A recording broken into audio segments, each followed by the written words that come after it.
اعوذ باللہ من الشیطان الرجیم، بسم اللہ الرحمن الرحیم۔ لقمان حکیم کی وہ نصیحت جس نے ایک بادشاہ کی زندگی بدل دی۔ رات بہت گہری ہو چکی تھی، محل کے ہر کمرے میں خاموشی تھی، مگر بادشاہ کی آنکھوں سے نیند غائب تھی۔ سونے کے تاج کا بوجھ آج اسے پہاڑ جیسا محسوس ہو رہا تھا۔ وہ بار بار ایک ہی سوال سوچ رہا تھا، میرے پاس سب کچھ ہے، پھر بھی دل بے سکون کیوں ہے؟ اچانک دربار کے ایک بوڑھے وزیر نے آہستہ سے کہا، بادشاہ سلامت، اگر دل کا سکون چاہتے ہیں تو ایک شخص سے ملیں۔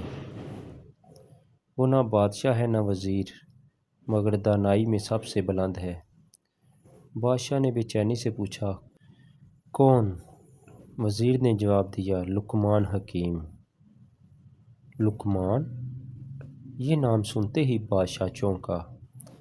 اس نے سنا تھا کہ لقمان حکیم کے پاس ایسے الفاظ ہیں جو مردہ دلوں کو زندہ کر دیتے ہیں۔ اگلی صبح بادشاہ اپنے لشکر کے بغیر سادہ لباس میں لقمان حکیم کے گھر پہنچا۔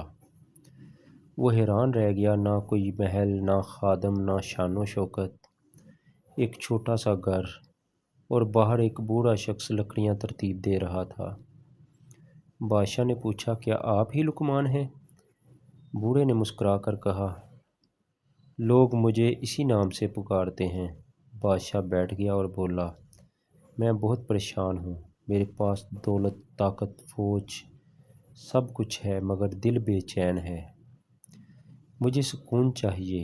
لقمان حکیم خاموش رہے۔ چند لمحوں بعد انہوں نے ایک پیالہ پانی سے بھرا اور بادشاہ کو دیا۔ یہ پی لو۔ بادشاہ نے پانی پیا۔ لقمان نے پوچھا، اگر یہ پانی نہ ملتا تو تم اسے حاصل کرنے کے لیے کیا دیتے؟ بادشاہ بولا، آدھی سلطنت بھی دے دیتا۔ لقمان نے دوبارہ پوچھا، اور اگر یہ پانی جسم سے باہر نہ نکلتا؟ بادشاہ چونک گیا۔ پھر تم کیا دیتے؟ بادشاہ نے سر جھکا کر کہا، باقی آدھی سلطنت بھی دے دیتا۔ تو لقمان حکیم نے گہری نگاہ سے دیکھا اور فرمایا، جس سلطنت کی قیمت ایک پیالہ پانی سے زیادہ نہیں، اس پر غرور کیسا؟ یہ سن کر بادشاہ کے جسم میں جیسے بجلی دوڑ گئی، خاموشی چھا گئی۔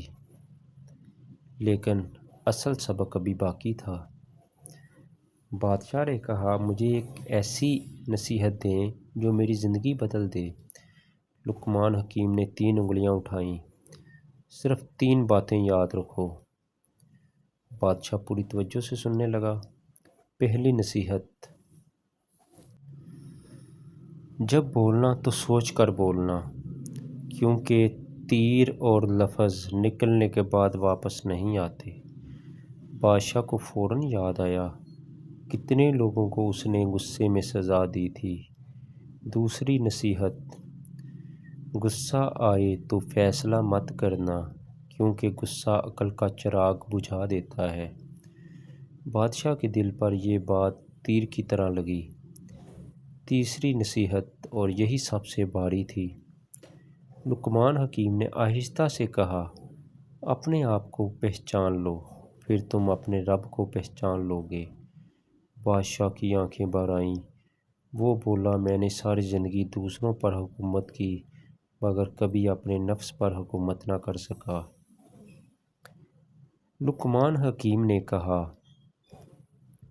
اصل بادشاہ وہ نہیں جو ملک فتح کرے، اصل بادشاہ وہ ہے جو اپنے نفس، غرور اور خواہشات کو شکست دے دے۔ یہ سن کر بادشاہ رو پڑا۔ اس دن وہ محل واپس تو گیا، مگر پہلے والا انسان نہ رہا۔ اس نے ظلم چھوڑ دیا، فیصلوں میں نرمی لے آیا، غریبوں کے لیے خزانے کھول دیے، اور ہر رات سونے سے پہلے خود سے ایک سوال کرتا، آج میں نے اپنے نفس کو ہرایا یا نفس نے مجھے؟ اور یہی لقمان حکیم کی دانائی تھی۔ سبق، کم بولیں مگر اچھا بولیں، غصے میں فیصلہ نہ کریں، اپنے نفس پر قابو پائیں، کیونکہ انسان کی سب سے بڑی جنگ باہر نہیں اپنے اندر ہوتی ہے۔ ناظرین، ہماری مزید اچھی اچھی ویڈیوز کو دیکھنے کے لیے ہمارے channel knowledge house for best stories in Urdu Hindi کو لائک کریں، شیئر کریں، سبسکرائب کریں اور کمنٹ باکس میں کہانی کے بارے میں لازمی کمنٹس کریں۔ بہت بہت شکریہ۔ اللہ حافظ۔